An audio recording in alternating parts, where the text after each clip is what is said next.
Sans revenir sur ce qui a mené à la situation que nous vivons actuellement et sur ceux qui auraient éventuellement pu l'empêcher,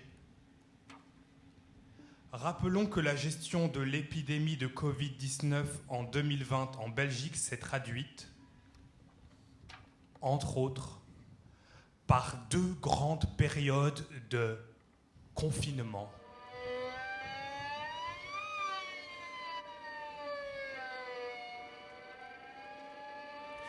Dès le mois de mars, nombre de scientifiques annonçaient déjà que la crise sanitaire durerait probablement 2 ans.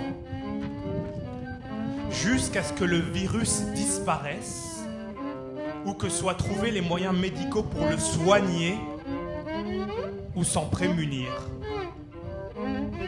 Pourtant, c'est la capacité d'accueil des hôpitaux qui a été la base inamovible des choix politiques. Sans tenir compte des besoins exprimés par le secteur des soins, ni des effets dévastateurs d'un confinement sur la santé physique et psychologique de la population. 2 poids, 2 mesures. Il n'a échappé à personne que les restrictions ne s'appliquent pas de la même manière à différents pans de la société. Certains sont considérés comme de simples variables d'ajustement et sont régulièrement mis à l'arrêt, pour permettre à d'autres, jugés essentiels, de continuer à tourner.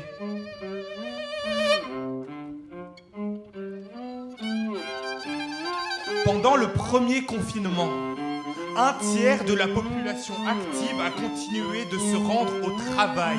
Avec le reconfinement d'automne, des couvre-feux inquiétants pour les libertés publiques nous ont empêchés de sortir en rue, tard, en soirée, même seuls, tandis qu'une foule de personnes pouvaient continuer à se côtoyer en journée dans les transports publics, les centres commerciaux, certaines entreprises.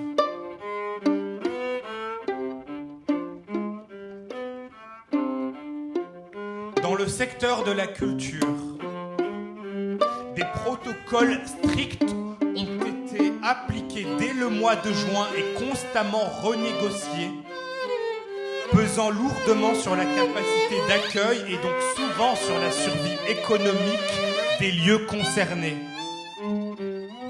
mais permettant au moins de maintenir des activités et du lien social, sauf pour les salles de concert debout qui n'ont jamais pu rouvrir. Alors qu'aucune étude, aucun cluster n'ont montré que les lieux culturels seraient des foyers de contagion, ils seraient même parmi les plus sécurisés, tout secteur confondu, on doute fortement que leur fermeture puisse contribuer à combattre l'épidémie. Notre colère naît du désastre causé par cette deuxième mise à l'arrêt, alors que rien n'a été fait dans l'entre-deux pour soutenir efficacement le secteur des soins de santé.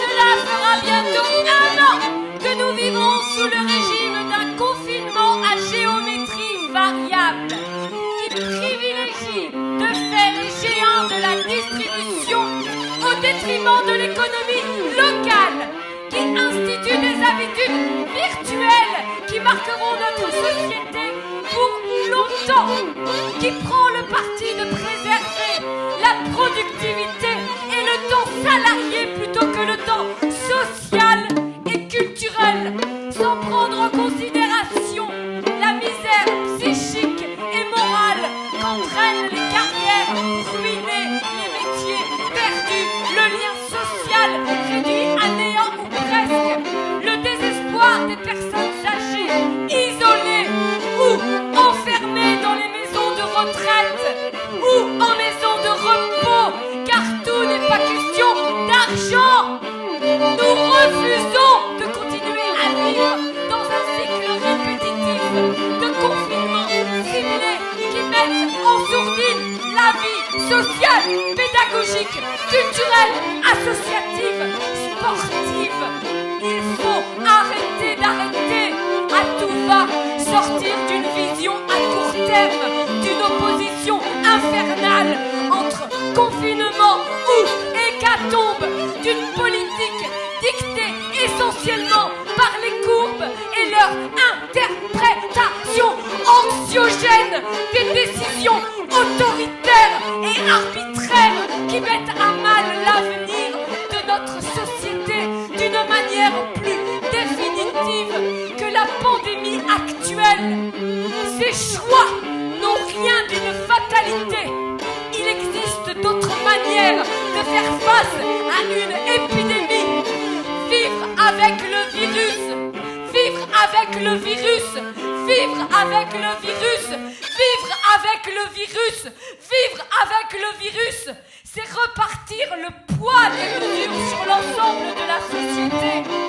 Et s'il faut privilégier certains secteurs par rapport à d'autres, ce n'est certainement pas ceux choisis jusqu'ici par les autorités belges, mais plutôt ceux qui créent les liens dans le monde réel, qui font le tissu de nos territoires et de nos sociétés, en particulier dans une période de restriction importante de nos libertés, y compris démocratiques. La fonction critique et émancipatrice de la culture est plus indispensable que jamais.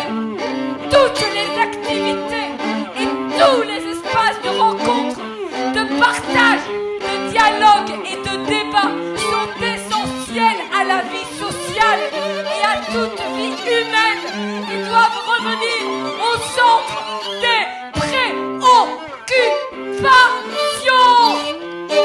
Pas de culture, pas de futur.